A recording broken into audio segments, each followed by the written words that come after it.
संजय सिंह। आपने इस बहुत ही महत्वपूर्ण बिल पे मुझे अपनी बात कहने का अवसर दिया।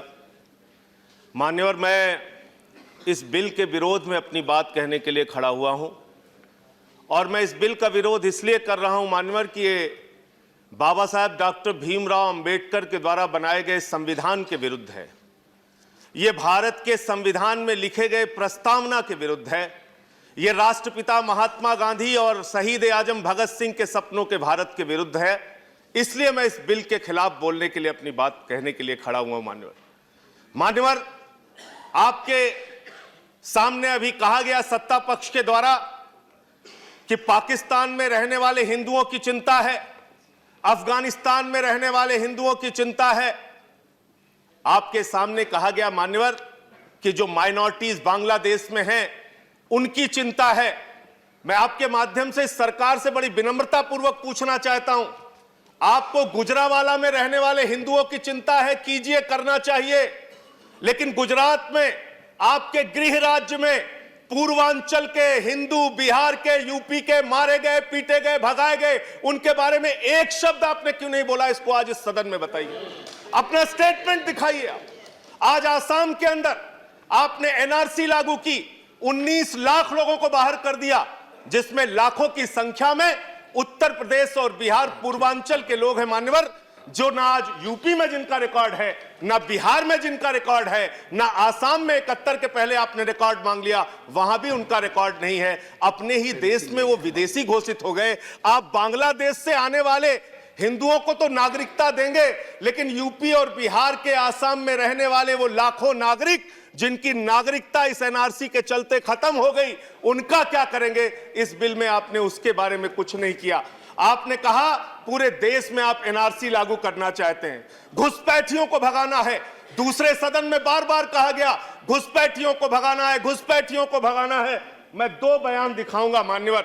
एक माननीय प्रधानमंत्री जी का बयान है, यह बयान मान्यवर है 28 सितंबर का, जो अमेरिका में शेख हसीना जी प्रधानमंत्री जी के साथ, जो बांग्लादेश की प्रधानमंत्री है, उनके साथ मीटिंग करके हमारे प्रधानमंत्री जी ने कहा कि NRC will not impact Bangladesh, NRC Bangladesh पर कोई प्रभाव नहीं डालेगा।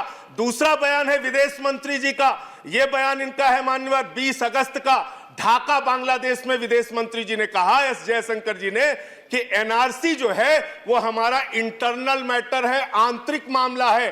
आप कहते हैं घुसपैठियों को भगाएंगे, आप तो कह रहे हैं ये आपका आंतरिक मामला है। इसका मतलब आपको अगर घुसपैठिए मान लीजिए मिल गए, 2 करोड़ घुसपैठिए अगर आपको मिल गए, तो आप हिंदुस्तान के अंदर एक घुसपैठिया देश बनाएंगे और उन घुसपैठिया देश बना के उन घुसपैठियों को रखकर देश की जनता के टैक्स पेयर्स के पैसे से उनको बिजली फ्री, पानी फ्री, चिकित्सा फ्री, शिक्षा फ्री। आप करना क्या चाहते हैं? इस देश में अपनी सनक को पूरा करने के लिए आप कुछ भी करने के लिए तैयार हैं। यह देश को तोड़ने की आपकी संस्कृति है। हिंदू धर्म जिसको हम मानते हैं, जिसको हम जानते हैं, वो वसुधैव कुटुंबकम की बात कहता है मान्यवर। वो कहता है पूरा विश्व हमारा परिवार है। हम उस अवधारणा को, उस धर्म को मानने वाले लोग हैं। हम किसी के साथ भेद और नफरत की बुनियाद पे हिंदुस्तान को नहीं बनाना चाहते। 2-3 बार यहां पे कही गई, यहां कहा गया मान्यवर हिंदू माइनॉरिटीज के साथ अत्याचार हुआ।